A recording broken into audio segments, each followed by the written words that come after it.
Going on, people, we are Tottenham TV. It is your match preview stream. Tottenham against Liverpool at the Tottenham Hotspur Stadium.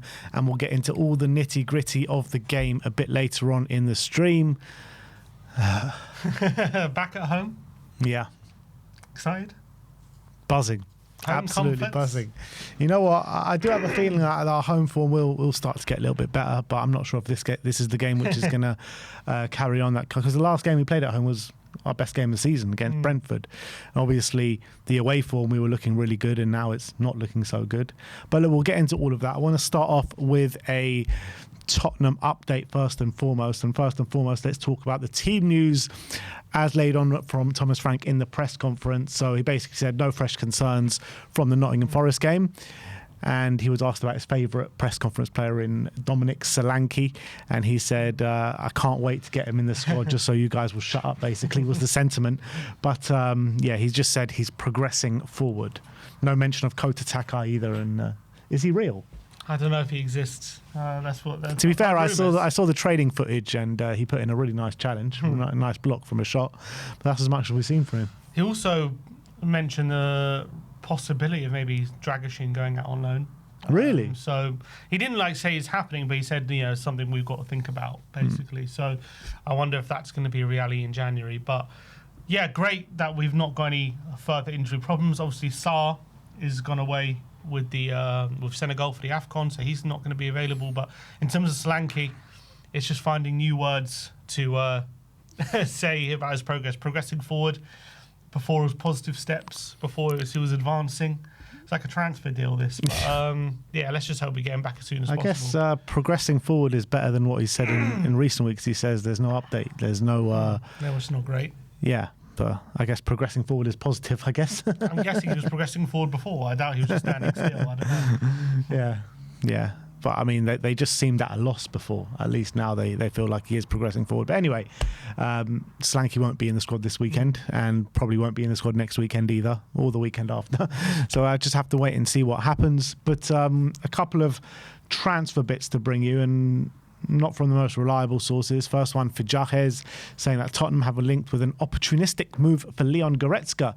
This comes after speculation of a complete breakdown in relationship between the German midfielder and Bayern Munich. Would you take Leon Goretzka? Is he what we need?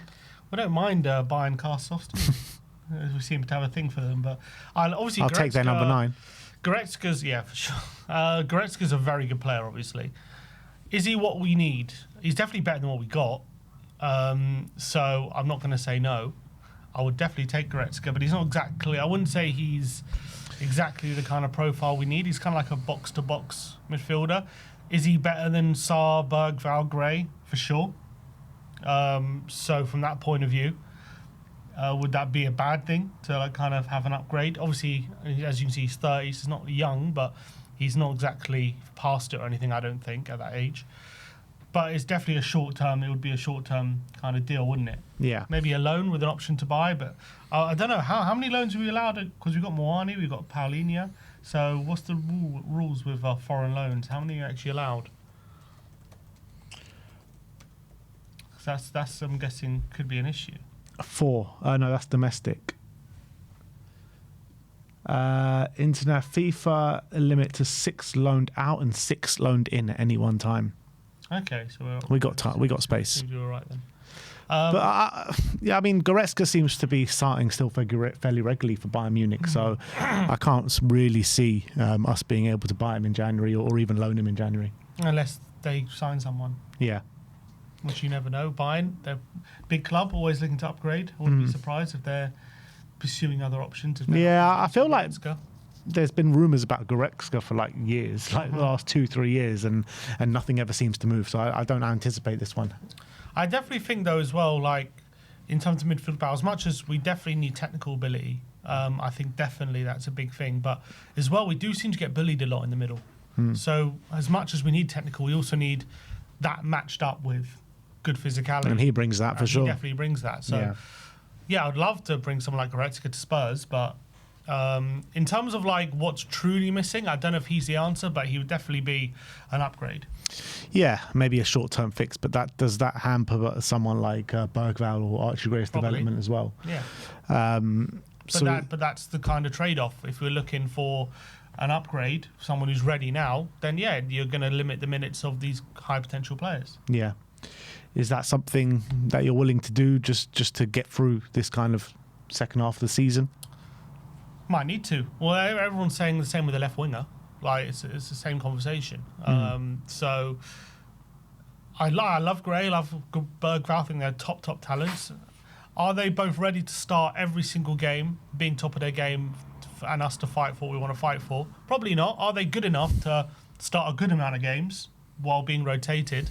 Probably. That's probably their role. I wouldn't say they should be out-and-out starters, although Bergvall last season showed his ability to be consistent and be a starter, but he's still obviously not there, is he? He's great, don't get me wrong, for his age he's amazing, but is he at the same level as some of the top midfielders in the league? He's obviously not quite there that's yet. fair to say. So could we do with someone who's an upgrade? But then the problem is we have Sarr, we have Gray, we have Bergvall, all very young, all high potential, but all of them are good, but are any of them good enough to be regular starters? Maybe not, but the thing, maybe if you have all three of them rotating, then, you know, they're not all relied upon.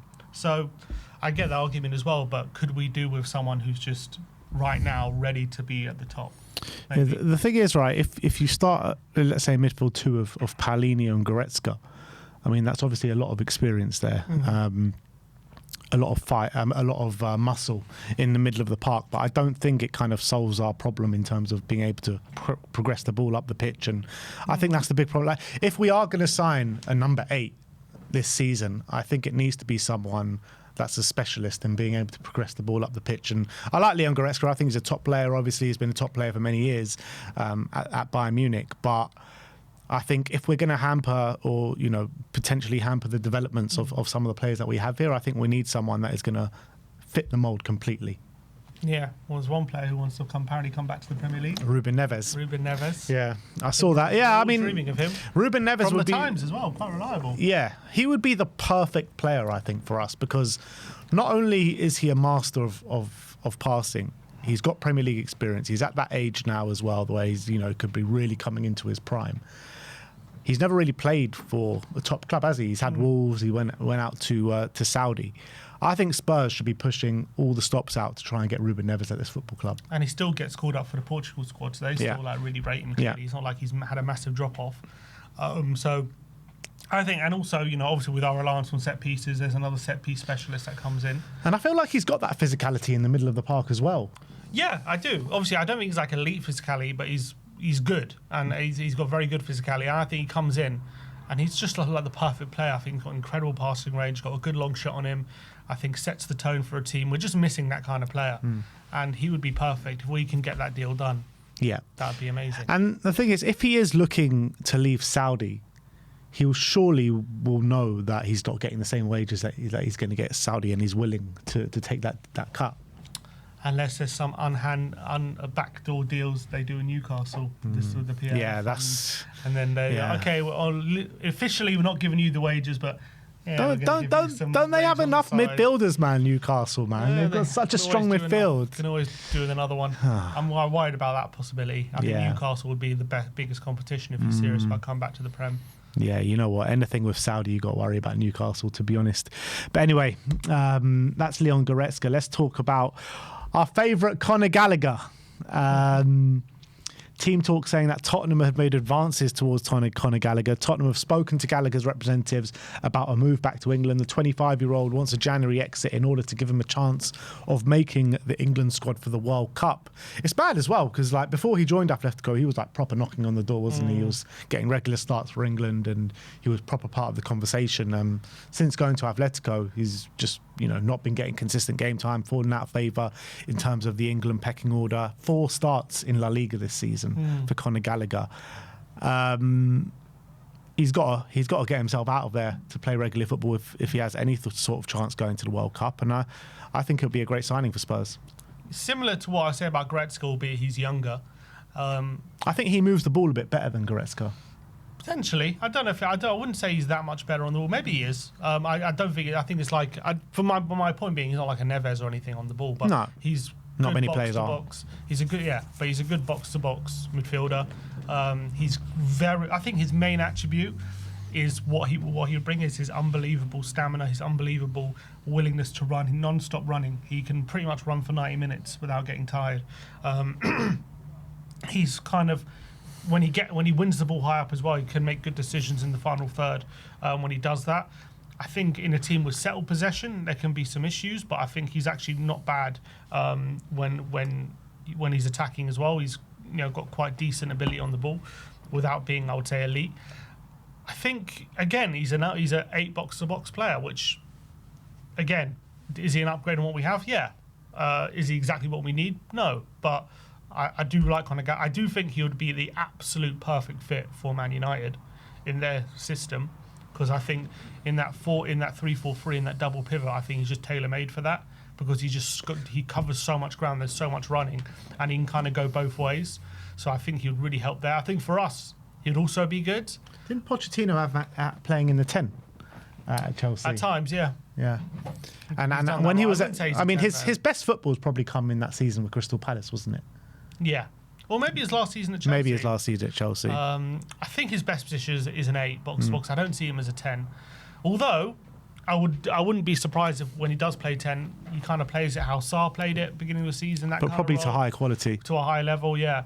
So I wouldn't be surprised if we're interested, because I think midfield, I was very much at the beginning of the season thinking about my midfield. Like, I like all our options, but as the season's gone on, you don't like any of our. I don't like any of them. I just see the real issues there. Yeah. Like more issues than I thought. And not only are we not progressing the ball, but also we're getting outrun. We're getting bullied a bit, even with Paulinho. So I think there's a problem there, and that might need to be fixed in January. The thing is with Conor, like, I think I'm trying to compare him to Pape, and who would I prefer by team right now? And even in terms of looking forward to the future as well, like Conor Gallagher or Pape Sarr. I think I would side with Conor Gallagher now. I've always been mixed feelings about bringing Conor Gallagher to Spurs, and I've never really thought it was a possibility when he was at Chelsea, but now I think it could be a genuine possibility. And Sarr, I've always thought Sarr was going to be like an unbelievable player for us, but his career's not really going in the trajectory which we thought it was going to go in. Yeah, hasn't quite found that consistency yet. So I thought he would be more progressed by now, you know what I mean? Because he started the season so well, didn't he? And he's just fallen off. Yeah, hasn't quite hit the heights, unfortunately. But look, I think there's obviously a very talented player in there. Yeah. But unfortunately, he's just not been able to get a real consistent form going. If I told you in this January we'll sell Sarr and bring in Conor Gallagher, would you take it? I think it's an upgrade. Yeah, I agree. All right, well, that's Conor Gallagher. And last but not least, who have we got? We are going to talk about Antoine Semenyo once again. And dropped us from high to low, medium. Yeah. Not good.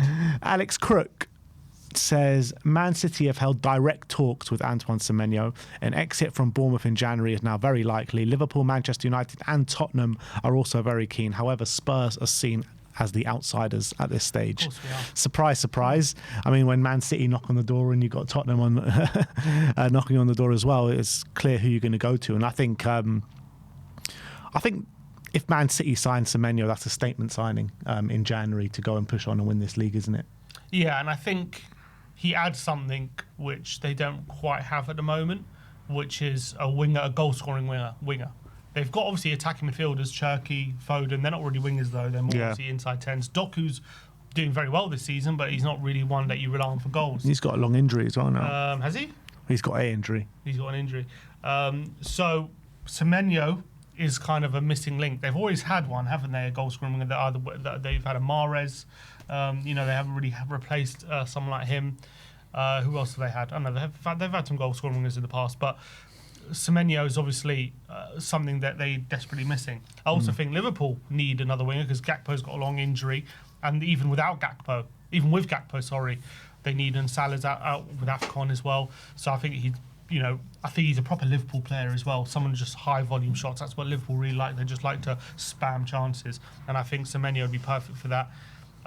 In terms of Man United, I don't know if he's the right fit for them. I'm not saying he'd do badly there. I'm just saying Amorim will shove him at wing back. Yeah, probably. I mean, that would be his best role, probably, in that. Because inside 10s, I don't know, Cunha and Mbeumo are better fits there. But he's got the ability to get up and down the pitch. Actually, defensively, he does really good work as well.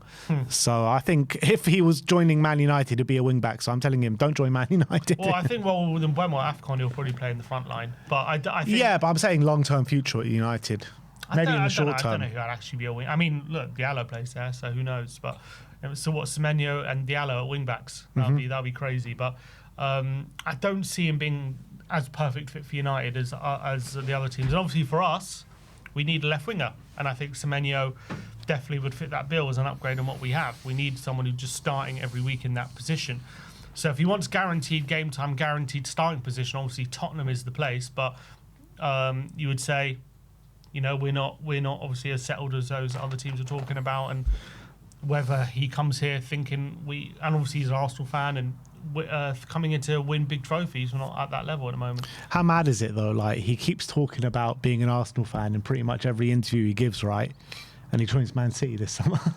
Stopping Arsenal winning the league, that would be brilliant. That would be quite funny. But yeah, look, I've said it before, I'll say it again, he ain't joining Tottenham. Where do you think he does end up? I just got a feeling he's going to end up at Man City. I've got a feeling Liverpool. It would be one of those two clubs for sure. But I think at this moment in time, if both clubs are putting something on the table for him, I feel like the prospect of winning the league this season might be too big to turn down for him. I really feel like, though, if they do get Semenyo, surely Semenyo is up for sale. Yeah, you would think so, yeah. But then you're looking at the talent that they've got in that forward line if they add Semenyo. Like, imagine Semenyo and Doku fighting out for that left wing position. Wow. Unbelievable, Cherky isn't it? Form, he's in Cherky. Yeah. So anyway, that is your Tottenham update for today. Doesn't look like Semenyo's coming. Maybe a Conor Gallagher, maybe a Leon Goretzka. We'll have to wait and see how everything pans out. We are 19th of December, people. So very close to the open of the January transfer window, where it's all going to change for Tottenham, we're led to believe. So we'll see what happens. But that is your Tottenham update.